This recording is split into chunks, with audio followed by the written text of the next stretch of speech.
Bismillahirrahmanirrahim. Bismillahirrahmanirrahim. Tawakkaltu la haula wala quwata illa billahil aliyil azim. Qala musannifu rahimahumullahu ta'ala wa nafa'ana bi ulumihim amin ya Allah ya rabbal alamin. Allahumma sholli ala sayyidina Muhammad wa ala ali sayyidina Muhammad. Urang hadar heula ka para ajengan, ka para ulama, ka Kangjeng Nabi Muhammad sallallahu alaihi wasallam, ka para aulia, mudah-mudahan ilmuna manfaat. Ka musannifu kitab ta'lim wa ta'lim ila hadrati Nabil Mustafa Muhammadin sallallahu alaihi wasallam wa ala alihi washabihi wa azwaji wa dzurriyyati wal anbiya'i wal mursalina wa auliya'i waswadi wassolihina wa jamil malikatil muqarrabina wa ususon la rusyabul qori ajilani wa ususon ila ruhi sayyidina Abi Bakri wa Umar wa Utsman wa Ali wa radhiyallahu anhum wa ususon ila ruhi musanniful kitab ta'lim muta'allim li syarri zaman wa alamati awanihi syekh Az-Zarnuji rahimahumullahu ta'ala wa nafa'ana bihi amin. Ususon laruhi Ki Haji Adang Badruddin bin Ki Haji Aceh Tapsun usun laruhi Ki Haji dan Nawawi bin Ki Haji Syafi'i usun laruhi Muhammad Bagus Bakri usun laruhi Mama Abu Yadimiyati usun laruhi Abu Yauci Turtusi bin Abu Yadimiyati usul 50 masih silati wa mu'minina wa mu'minat wa muslimina wa muslimat al ahya'i minhum wal amwat lahumul fatihah. A'udzu billahi minasyaitonir rajim. Bismillahirrahmanirrahim. Alhamdulillahirabbil alamin arrahmanir rahim. Maliki yaumiddin. Iyyaka na'budu wa iyyaka nasta'in. Ihdinas siratal mustaqim. Siratal ladzina an'amta 'alaihim ghairil maghdubi 'alaihim waladdallin. Rabbighfir lana wa liwalidayya walil mu'minina. Amin. Urang lajengkeun kana pangaosan kitab Ta'lim Muta'allim anu aya logatan urang samikeun logatanana upami abdi salah dina mah ngahartian mangga lereskeun we di komentar. Halaman 13 anu aya kitab sapertos abdina paslun areta hiji pasal takdiruhu huwa paslun. Paslan ningali kuring kana ieu pasal takdiruhu ra'aitu paslan. Paslin takdiruhu qara'tu bi paslin, qara'tu maca kuring bi paslin kana ieu pasal. Fi ikhtiyaril ilmi anu tetep dina martelakeun pirang-pirang anu tetep dina martelakeun milih-milihna kana ilmu wal ustazi jeung milih-milihna kana guru wasyariki jeung milih-milihna kana babaturan wasabati jeung netepkeun alaihi kana ieu ilmu. Yan bagi misti atawa yan bagi perlu li tolibil ilmi pikeun jalma anu nyukruk kana ilmu atawa nyuprih kana ilmu pikeun jalma anu belajar kana ilmu tolabul ilmi naon ayah taro yen tah milih ieu si jalma min kuli ilmin tina saban-saban ilmu ahsanahu anu pang bagus-bagusna ilmu wama jeung kana perkara ilmu yahtaju anu mika butuh ieu si jalma ilaihi kana ieu ilmu fi amri dinihi dina urusan agamana ieu si jalma fil hali dina waktu ayeuna summama tuluy kana perkara ilmu yahtaju anu mika butuh ieu si jalma ilaihi kana ieu ilmu fil mali dina waktu engke wa yuqaddima takdiruhu wa ayyuqaddima jeung takudu ngaheulakeun ieu si jalma ilmu tauhidi kana ilmu tauhid. Ilmu tauhid teh kitab Tijan Daruri dasarna mah. Wa ya'rifa jeung yen kudu ngaheulakeun ieu si kudu nganyahokeun ieu si jalma Allah taala ka Gusti Allah taala bidalili kalawan dalil-dalilna.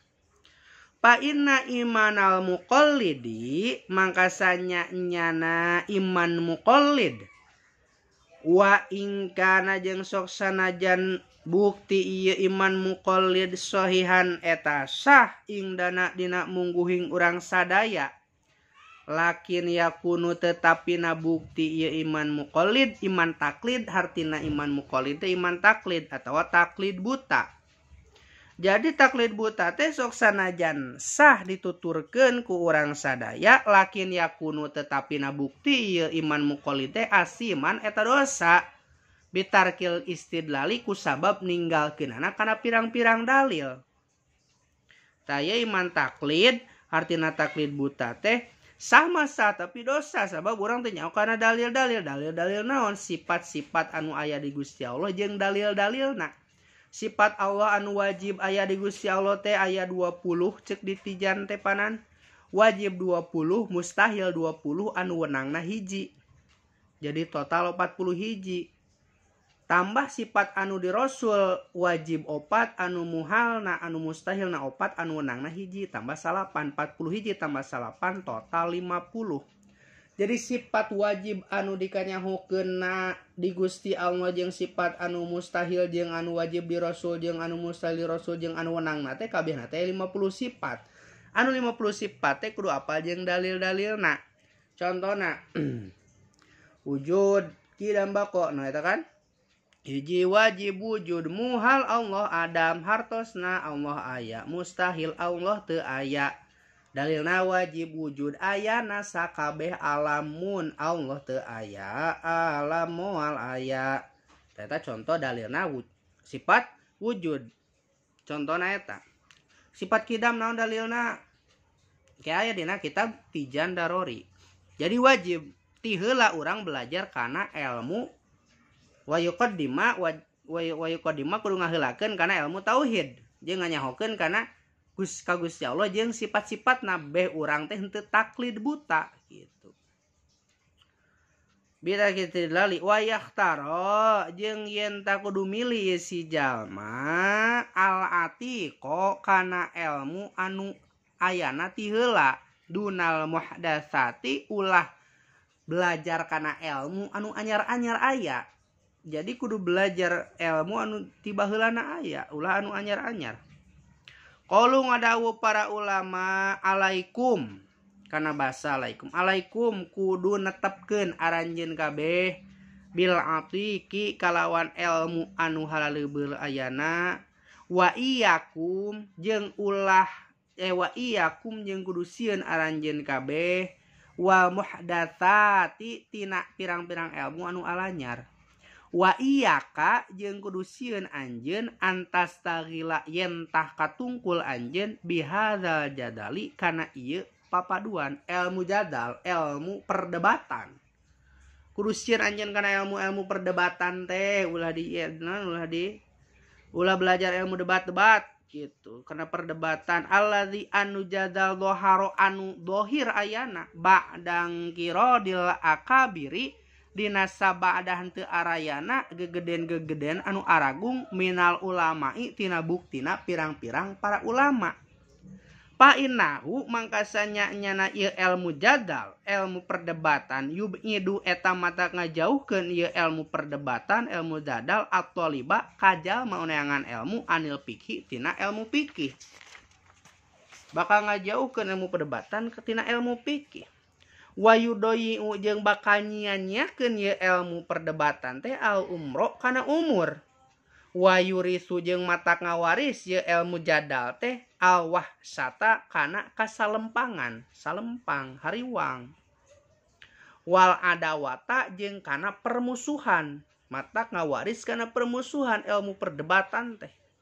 Wa huwa jeung ari ilmu jadal ilmu perdebatan teh min asyrati as-saati eta tetep tina sawarehna pirang-pirang cirina kiamat. Wartifa'il ilmi jeung tina ciri-cirina diangkatna ilmu wal fikih jeung ilmu fikih.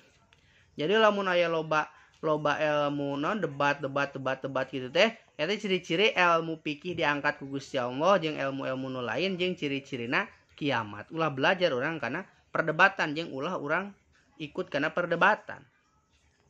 Kaza eta nya kitu deui kaza eta sapertinya kitu waroda kawarid ieu dalil fil hadisi dina hadis. Wa ammal ikhtiyaru ustadi sakitulanya wallahu a'lam bissawab.